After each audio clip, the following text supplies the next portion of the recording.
नमस्कार. आज मी इथे शाकाहारी जेवण बनवत आहे. त्यासाठी सर्वात अगोदर मी तोंडलीची भाजी बनवून घेते. बारीक चिरून घेते. अशा प्रकारे भाजी चिरून झालेली आहे. त्याला थोडंसं मीठ लावून ठेवते बाजूला, म्हणजे तोंडली लवकर नरम होतील. 15-20 मिनिटं झालेली आहेत. ते कढईत तेल घेतलेले आहे. त्यात फोडणीला मी राई घातलेली आहे. राई तडतडल्यावर कांदा आणि कढीपत्ता घालून कांदा नरम होईपर्यंत परतून घेतलेला आहे. आणि आता भाजी घालते आणि भाजी तेलावर परतून घेते. लाल तिखट, हळद आणि कोथिंबीर घालून सगळं मिक्स करून घेते.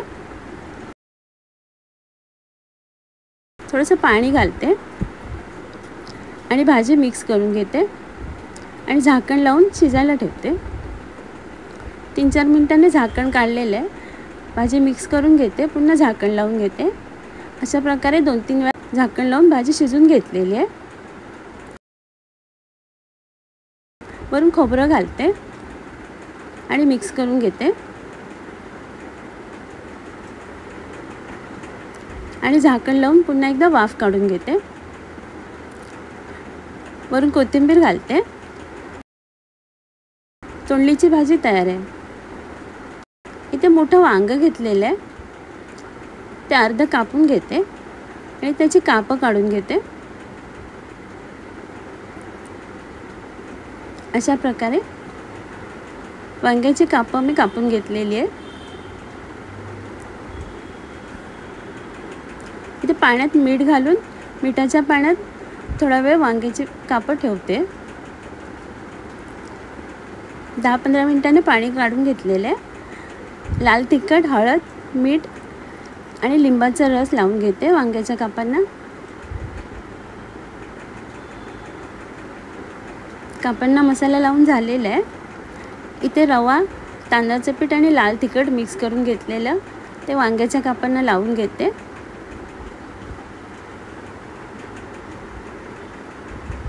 पॅनमध्ये तेल गरम करायला ठेवले. त्यात वांग्याची कापं फ्राय करायला ठेवते.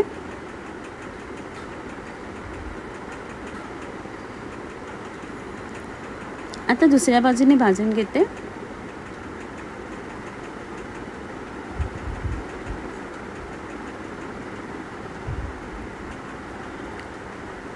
अशा प्रकारे 2-3 वेळा परतून वांग्याची कापं फ्राय करून घेतलेली आहेत. आता उरलेलं वांगं मी त्याचे गोल तुकडे करून घेते.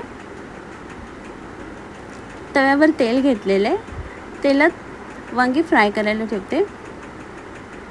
वांगी नरम होईपर्यंत शिजून घेते.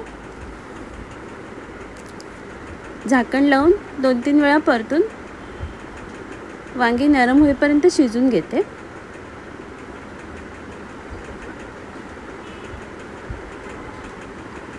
वांगी शिजलेली आहेत.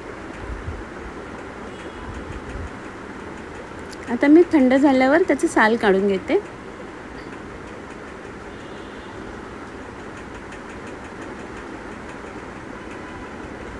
साल काढून झालेले आहे. आता वांगी मॅश करून घेते. अशा प्रकारे वांगी मॅश करून झालेले आहेत. त्यात बारीक चिरलेला कांदा, हिरवी मिरची, बारीक चिरलेला टोमॅटो, कोथिंबीर घालते. थोडीशी साखर आणि मीठ घालते. ओलं खोबरं आणि मिक्स करून घेते. वांग्याचं भरीत तयार आहे. इथे भांड्यात तेल घेतलेलं आहे. त्यात तमालपत्र, 2 सुक्या मिरच्या आणि थोडंसं जिरं घालते फोडणीला. थोडंसं हिंग. आता शिजून ठेवलेली मसूरची डाळ घालते.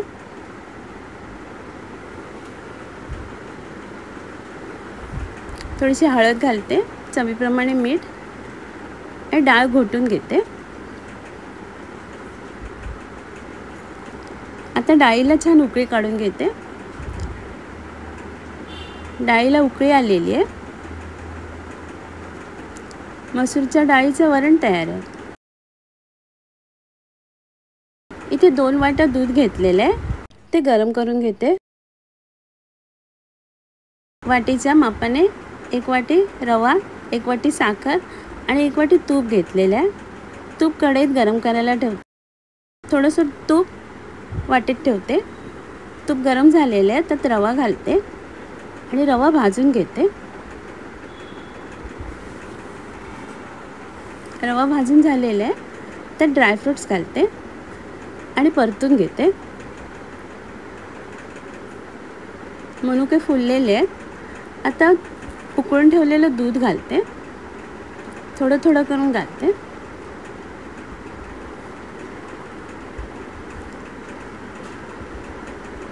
आणि मिक्स करून घेते.